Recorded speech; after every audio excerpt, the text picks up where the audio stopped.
Hey, we're live though now. Hey, Hey, we did everybody. it. All right, all right. Well, thanks for joining today, everybody. I am delighted to have Aaron Rupar with me today.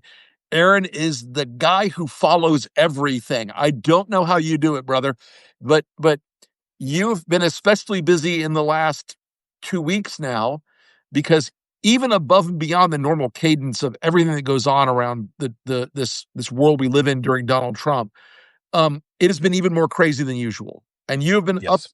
up on this Epstein matter like few other people could even imagine being. Talk to us about where you see the state of play. I think today he had another pretty bad day with Rupert dropping another shoe.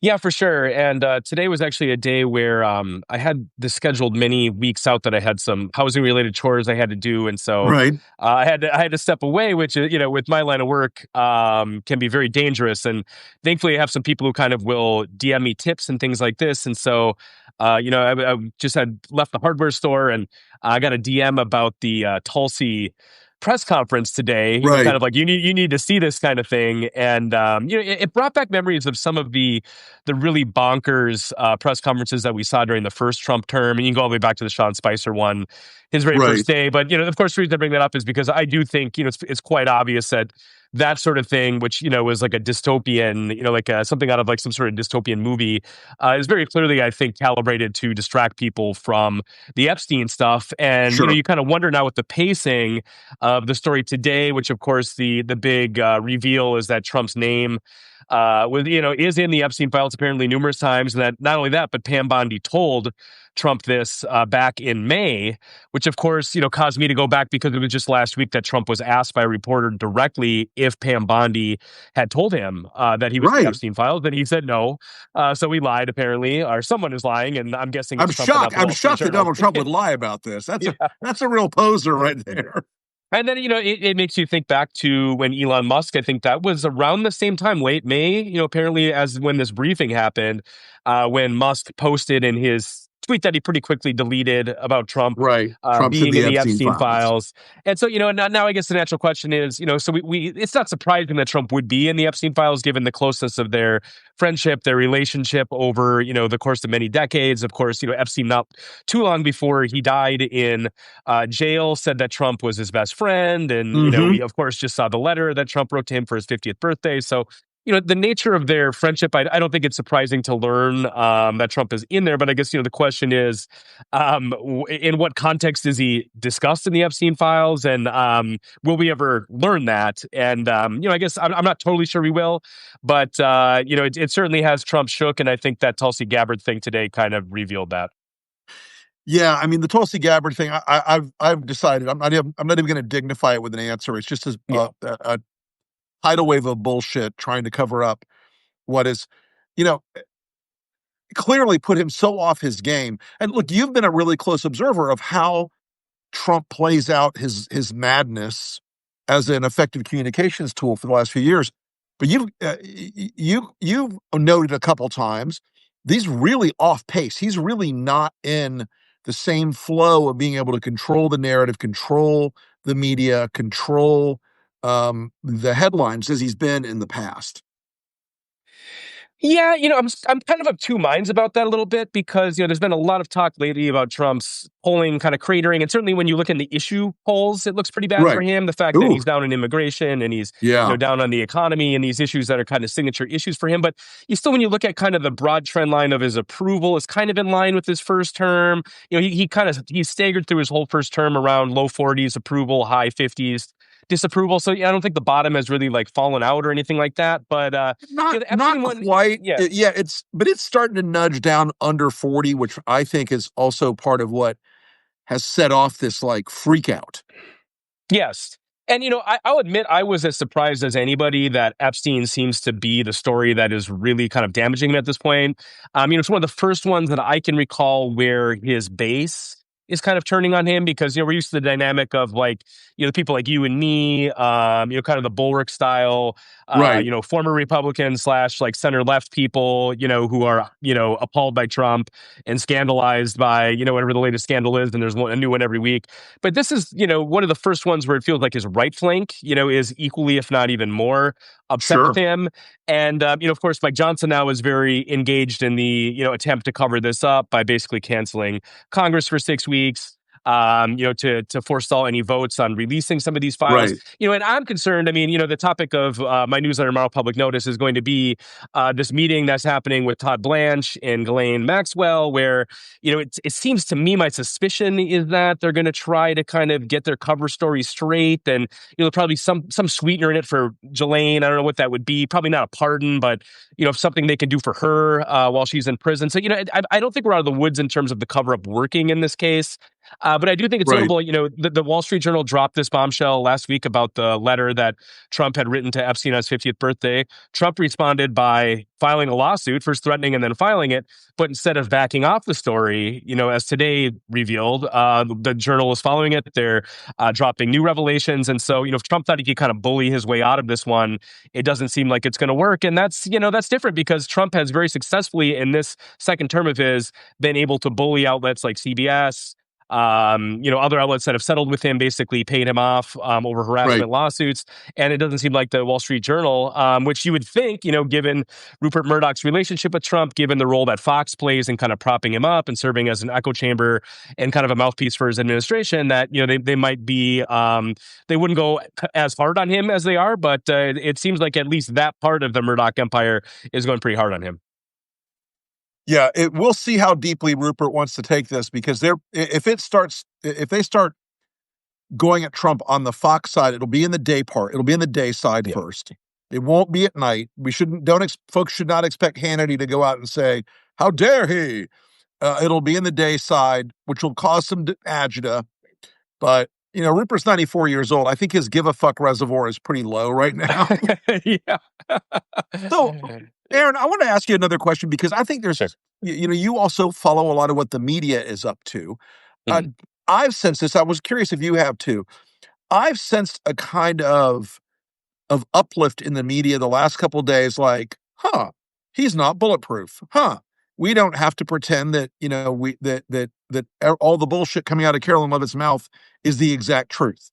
I don't know if you've sensed that too, but I'm seeing a little bit like peeping around the edges and the corners, a little bit like, maybe this story deserves another run. Maybe we should, not be as afraid of these people.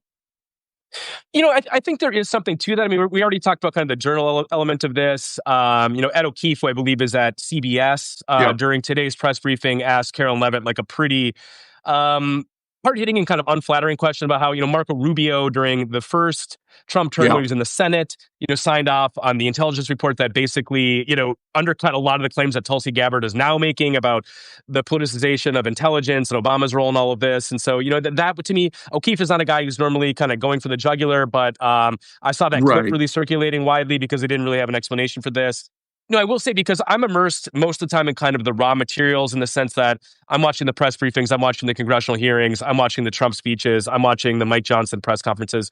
So, I do read. I mean, obviously, I read a lot of news. I can't say I've noticed like any huge change in the tone of coverage, like in the New York Times. I'm not saying I'm not saying it's like a big thing yet, but I feel like a few reporters I've spoken to have been like, I talked about this a couple of years ago. Maybe I should go back and go at it again. I looked at this at one point and said, we'll see what happens. But I do think there's a little bit of I'm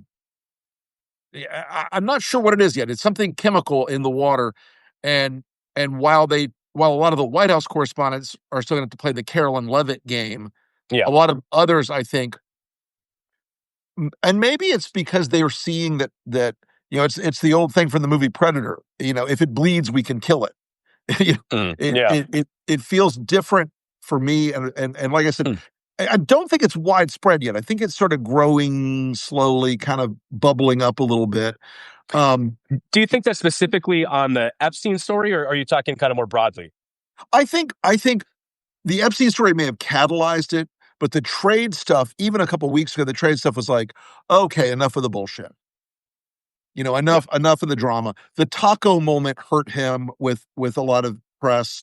when even though they should have known it because it's gone on for years, when they're like, okay, oh, this is the game. It says one thing for the base, another thing for the diplomats, and and I do think that sort of shifted the ground a little bit. Yeah, the other thing with that though is that you look at the Dow today, it's flirting with record highs again, and Right. we're coming up on August 1, where you mentioned the taco thing. I think tacoing is still very much on the table for August 1. However, Besant, when he's been doing the rounds of TV shows this week, he's been very adamant that August 1 is a firm deadline, that the tariffs, Right. for that if there aren't deals, there are going to be these reciprocal tariffs, which are hugely draconian.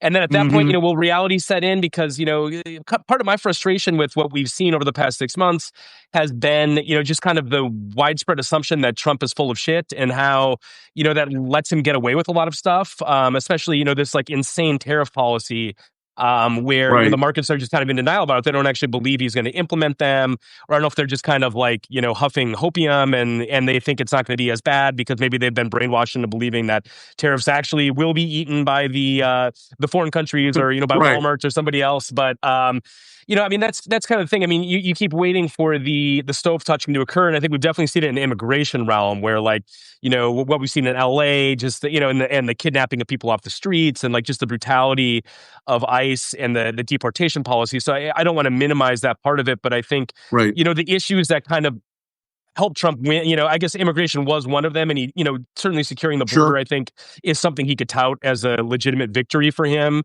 But kind of beyond that, economically, we haven't really seen, even despite the tariff stuff, inflation has gone up a little bit, but not that much. The markets have been pretty strong. The job market's okay.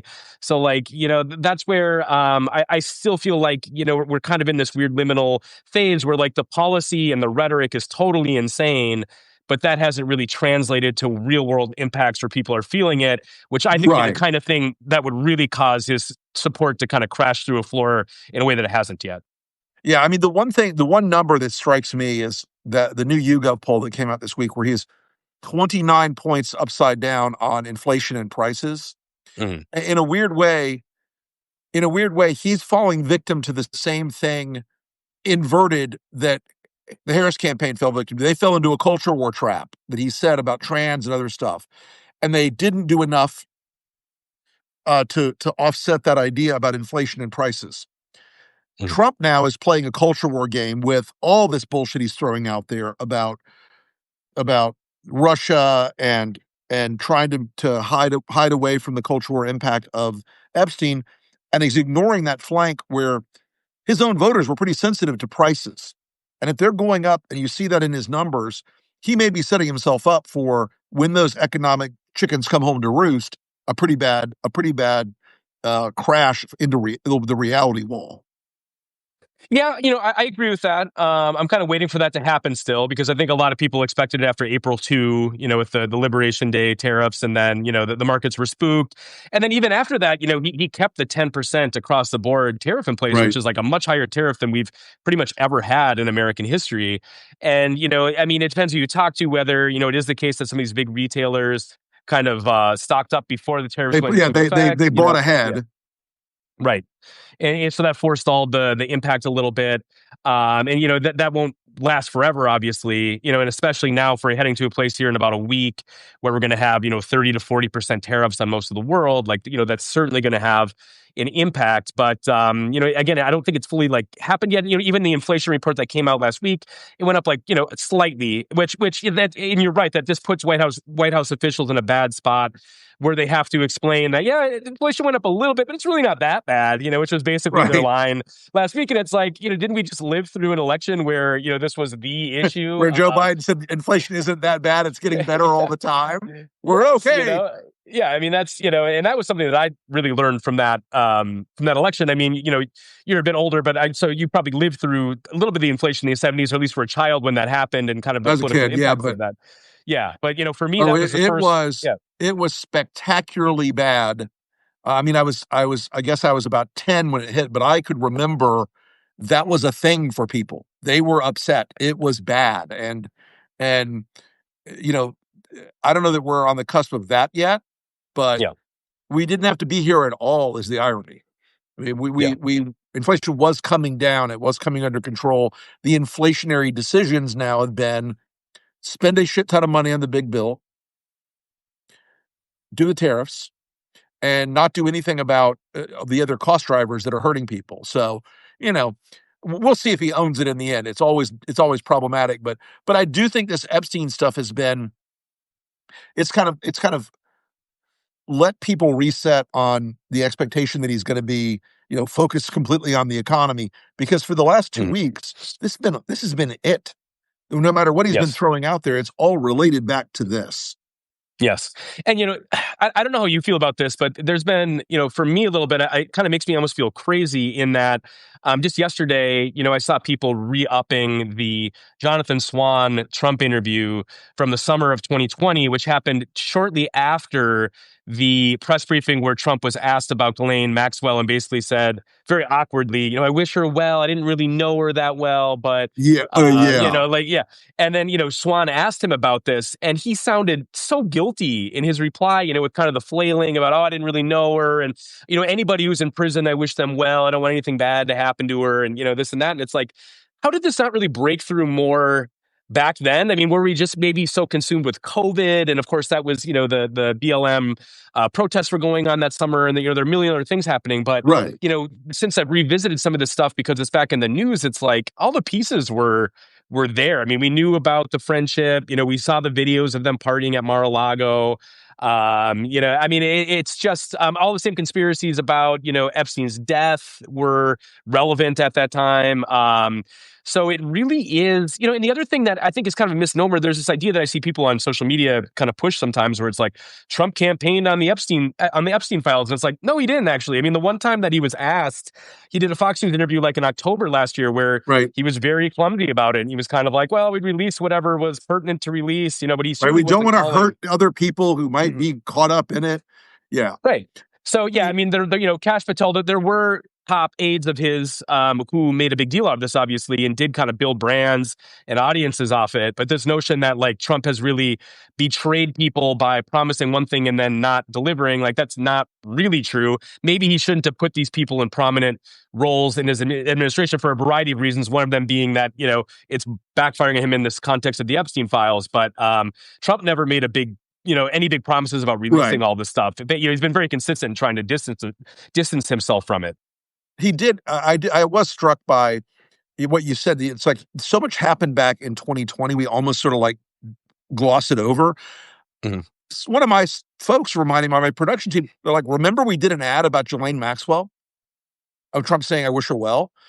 Because Yeah. at the time, I remember, I've written 2 books about the guy, and Epstein came up while I was interviewing people for both books. Mm. Like, you should look into Palm Beach. He's crazy. Epstein's dirty. Their relationship was always a known quantity. But this Mhm. idea of Trump and Epstein, of him thanking a woman who had just been sentenced to prison for 20 years for child sex trafficking. Yep. It's like nobody processed that on the MAGA side at all. Like, okay, this is problematic. This is weird. Why would he do that? Um, I don't know that he would get the same pass on it today from his own people. Yeah, maybe not. Again, like when you go back to 2020, though, I mean, the QAnon stuff was kind of at a fever pitch Oh yeah, then. That was when I think it was HBO had the big documentary on QAnon, which is, of course, is, both that and Pizzagate are kind of obsessed with pedophiles. right. And, and so, all of the base was the same base, that he's been working with this whole time. But for whatever reason, this, and Bondi, when you reflect on that interview that she did in Fox and the comments that she made about, oh, the list is on my desk On and my all desk. care, right. If she just wouldn't have said that, I mean, that was one of the things that I think really kind of fueled this idea that there's a cover up happening. And, Oh yeah, it is notable even today. And I have kind of a hard time disentangling this where, so there's all these allegations now that Tulsi Gabbard is making and that Carolyn Levitt and Trump are making about Obama attempted a coup and it was seditious conspiracy and all this stuff. But then, the next thing is when they're pressed on, okay, so what's going to happen to him? And it's always, well, that's up to Pam Bondi.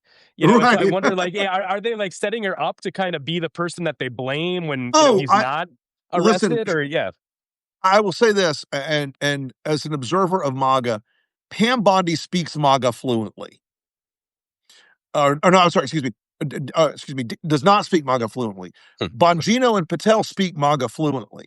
I think she is very nervous. If I were her, I would be very nervous as being the fall guy in this whole thing, because there may be a point where Trump says, "Oh, she misled me. I can't believe what she's done to me," because this is going to reach a cadence where it's going to be hard for them to say, okay, Carolyn Levitt's doing a great job of changing the subject, and this and Tulsi Gabbard's doing a great job. None of them are doing a great job right now.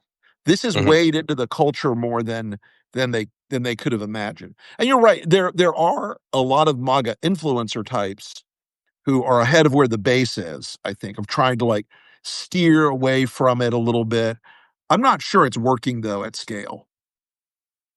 Yeah, I mean, what are your thoughts on because I've been with Pam Bondi specifically kind of surprised at you mentioned that you don't think that she speaks MAGA fluently, but like she definitely speaks the language of authoritarianism pretty fluently, or she kind of, the That lawless for sort of sure. like Yes.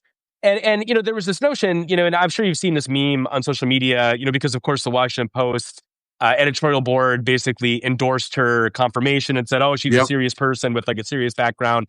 And I kind of knew her, from her connection with like the kind of petty Trump corruption stuff, or when she was running for AG, there Yeah. was an I knew. Yeah. investigation of the Trump organization, and then for kind of a pittance, it was like $30,000. She Right. backed off.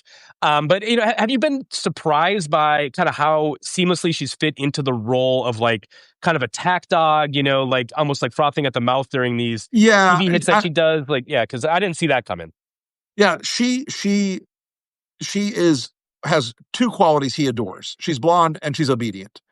And I've been told that Miller is very much in contact with her as the sort of Trump whisperer for her side.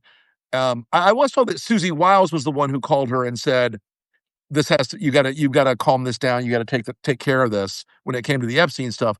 But she has been very big on that Miller Vaught wing of the party of absolute executive power.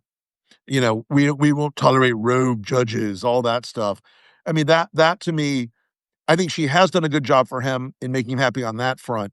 But some of that now is going to be subsumed by, you know, she'll be judged only on whether the Epstein materials stay or go in the public consciousness, I think, by Right. Trump.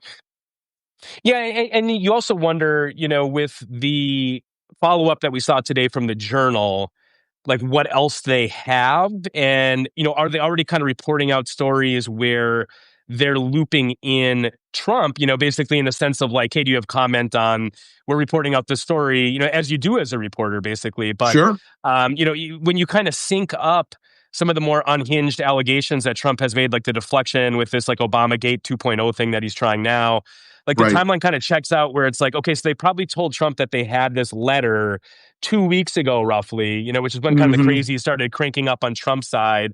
And now we see today, Tulsi has this kind of just surreal press conference. And then, an hour or so later, they dropped a story about Trump being named in the Epstein files.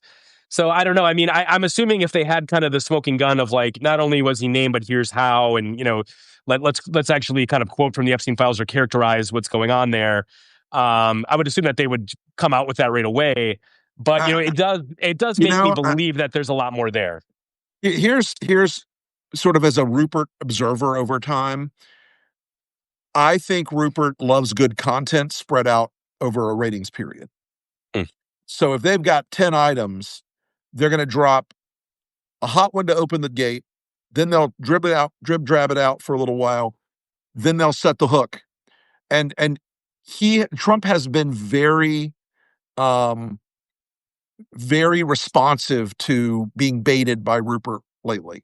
And I don't think that this beef is one that Trump can just say, Rupert, it's over. You're not going to do this anymore, or my base will stop watching. Remember, that guy's 94 years old. He's out of fucks. And he's brought down governments before. He's brought down prime ministers before. He is, and he when he does it so he can build audience and visibility for his media properties. So I think I think Trump's in a weird place where he doesn't have anything to give Rupert or even to threaten him with, really.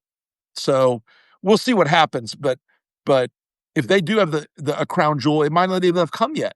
Think about this. They assigned 1,000 FBI agents to look through all this Epstein material to flag for Trump's name. That's 1,000 potential leaks. It's 1,000 potential sources, 1,000 people who could have seen something and thought, I'm not going to be part of a cover up. I'm not going to be the guy. I'm not going to be the last guy, when the music stops. And it is striking to me that for all that Trump wants to do here, his two big hole cards, Ghislaine Maxwell and Rupert Murdoch, neither one of them may cooperate in the end. I don't think Maxwell does as much for Trump as some people think. Even if she says no, it's like, oh, so you're taking the word of a woman who ran a child sex trafficking ring. And I think I think she's a weaker witness than the Trump folks in the White House like to think. Yeah.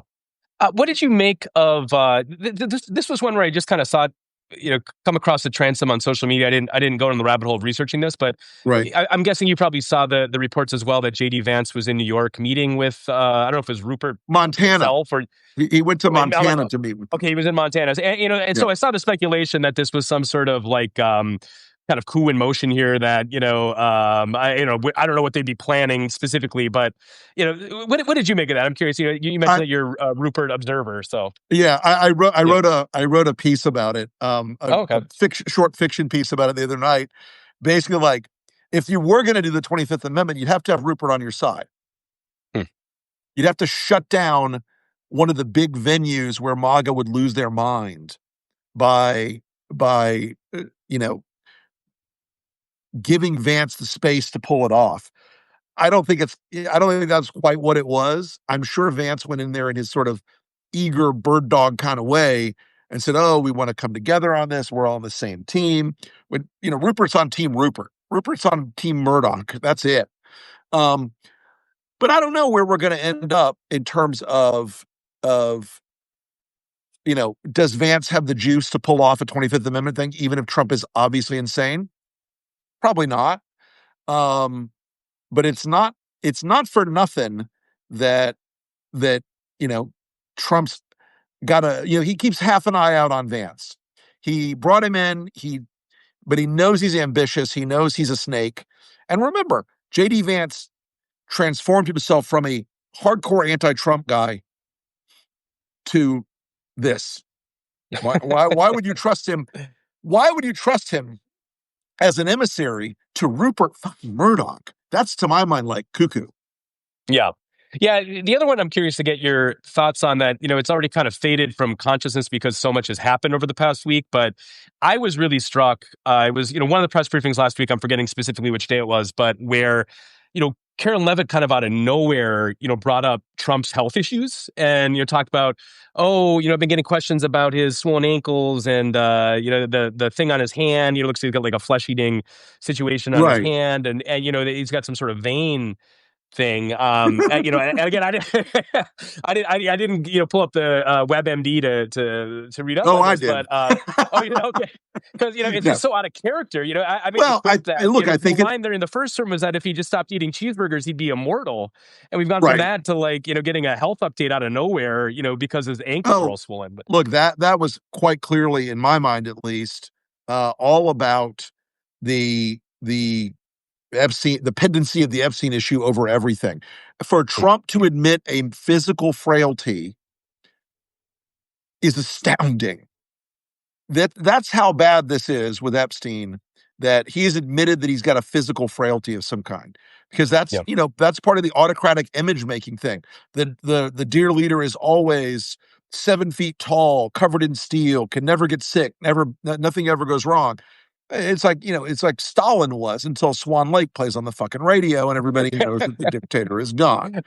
I think they'll play YMCA on the radio as a final coda to Trump's era. But Hey, well, listen, Aaron, I really appreciate you coming on today, man. We'll talk Yeah, it's again great soon, checking. okay? Yeah, anytime. I love All right. that. Very nice Thanks, chatting. man. Thanks I for having me. appreciate it. You got a Yeah, great see you audience here soon. too. Seeing all the good comments. Yep. See ya. Yeah, great comments. And everybody, thanks for coming on today and checking in on this live. We will be back again with more of them soon. And stay tuned for Friday Brief. This week's going to be a big one. And we're going to have some fun with more live guests in the coming week. Thanks, everybody. Talk to you again. See ya. Bye bye.